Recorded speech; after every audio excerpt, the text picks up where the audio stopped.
Bonjour mes élèves, aujourd'hui on va voir la leçon de réaction chimique et notions et lois. On va voir la réaction entre le magnésium et l'oxygène. Le magnésium est un corps métallique pur. On le trouve souvent au laboratoire sous forme de bande. Nous installons un morceau de ruban de magnésium et exposons son extrémité inférieure à la flamme du brûleur jusqu'à ce qu'il brûle. Et nous plaçons-le dans le flacon contenant de l'oxygène. On remarque la poursuite de la lueur avec une flamme très vive accompagnée d'une fumée constituée de bouches blanches ou bien poussière blanche qui se situe sur les parois intérieures du flacon. On dit que le magnésium et l'oxygène disparaissent lors de la combustion. On dit que la combustion se forme des nouvelles particules appelées oxyde de magnésium, c'est une fumée blanche. La combustion magnésium et l'oxygène est une transformation chimique qui permet une réaction chimique. Ce résultat est la suivante.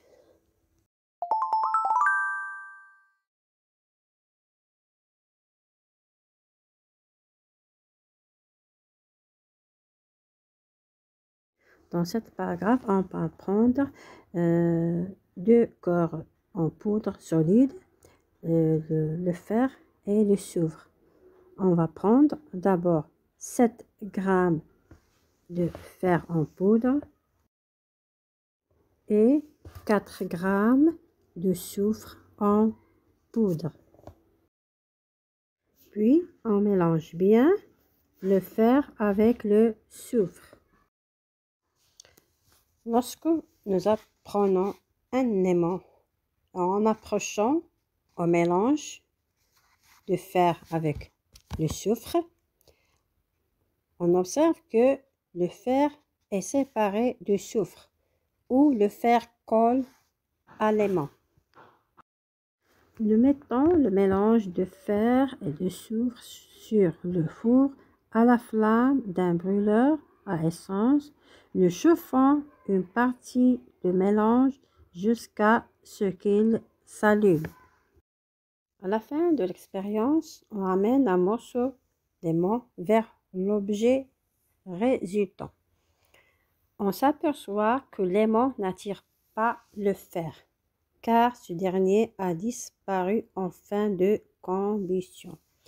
Et nous avons obtenu directement un corps solide qui n'est pas attiré avec l'aimant. On parle l'aimant. S'appelle soufre de fer. On dit qu'une réaction chimique s'est produite entre le fer et le soufre afin de la combustion. Dans cette expérience, on va voir la réaction chimique entre le fer et l'oxygène de l'air. Bon, on va mettre un peu de laine de fer au bout d'une bobine de fil de fer en forme de spirale et l'exposons à la flamme d'un bec benzène qui arrête de chauffer lorsque la laine de fer commence à brûler. Nous mettons le fil de fer et de la laine de fer incandescent dans un flacon contenant de l'oxygène pur et de sable. Alors le fer incandescent brûle dans l'oxygène en voyant des étincelles incandescentes d'oxyde de fer qui tombent dans le sable au fond de la bouteille. Lors de la combustion, le fer et l'oxygène, on voit que le fer et l'oxygène disparaissent et un nouveau corps appelé oxyde de fer magnétique qui apparaît. Une réaction chimique est une transformation au cours de laquelle des corps appelés réactifs disparaissent et de nouveaux corps apparaissent appelés produits. Une réaction chimique est une transformation au cours de laquelle des corps appelés réactifs disparaissent et de nouveaux corps apparaissent appelés produits.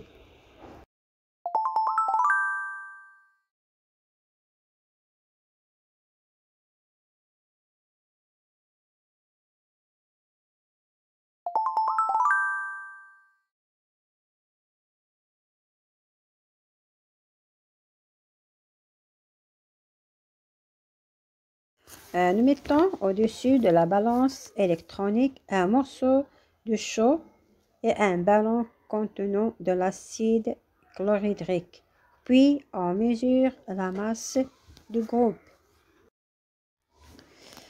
Nous prenons ce morceau de chaux dans le flacon qu'on va la fermer bien, puis on mesure la masse du groupe. Après la réaction chimique entre le chaux et l'acide, on constate que la masse ne change pas, elle reste la même. Dans cette expérience, nous vérifions la conservation de la masse lors de la réaction de la chaux avec l'acide chlorhydrique. Ici, on va voir la réaction chimique entre le carbone et l'oxygène. Et là, la boule noire présente l'atome de la carbone et les deux boules rouges représentent le dioxyde d'oxygène. Il y en a deux atomes rouges, c'est-à-dire deux atomes d'oxygène. Ces deux corps, ce sont les réactifs. Donc, on va compter dans le total du nombre des atomes dans le réactif sont 3. On va voir le produit de cette réaction. Maintenant, on va voir le produit de la réaction, c'est le dioxyde de carbone. On va compter le nombre de carbone. Il y en a 3 atomes. Un atome de carbone et 2 atomes d'oxygène. Au moment de la réaction, de toute réaction chimique, il y a la conservation des atomes en nature et en nombre.